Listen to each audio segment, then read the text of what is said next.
যে মানুষটা আপনাকে বড় করলো বা মানুষ করলো, তার জীবনের সর্বস্ব কিছু ত্যাগ করে, বা সে নিজে শিক্ষিত না হয়ে আপনাকে শিক্ষিত করলো, সেই মানুষটাকে আপনি এক সময় অবহেলা করলেন। কিন্তু এটা কি উচিত? আসলে কে কি মনে করে আমি জানি না। সেটা হচ্ছে, আপনার পরিবার থেকে আপনাকে যদি কেউ ভালোবাসে বা আপনার জন্য ছোটোবেলা থেকে যদি মানুষ করে বা আপনাকে যদি বড় করে শিক্ষিত করে তোলে, হ্যাঁ, আপনি বড় হয়ে অনেক কিছু করতে পারেন নাই, কিন্তু এই বলে এই নয় ওই মানুষটাকে আপনার কখনো কষ্ট দেওয়া।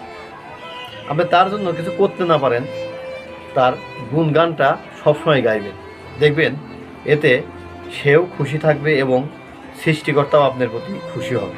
কারণ মানুষ তো সবাই সব কিছু করতে পারবে না। তাই বলে এই নয় যে আপনি তাকে ভুলে যাবেন যে আপনার জন্য সে কি করেছিল।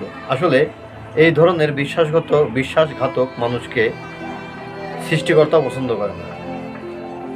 এই জন্য আমাদের যারা আপনজন, আমাদের জন্য যারা কিছু করেছে, আমরা তাদের জন্য কিছু করতে না পারলাম, তাদের পাশে দাঁড়াতে পারবো, তাদেরকে কষ্ট দিয়ে কখনো কথা বলবো না। বা হ্যাঁ, রাগ বিরাগ ঝগড়া হবে, মনোমালিন্য হবে। রাগ বিরাগ হচ্ছে মানুষের ভালোবাসার একটা মাধ্যম, কিন্তু এমন কিছু কষ্ট দিয়ে কথা বলা যাবে না যে সে আপনার কথায় মনে যাতে অনেক কষ্ট পায়।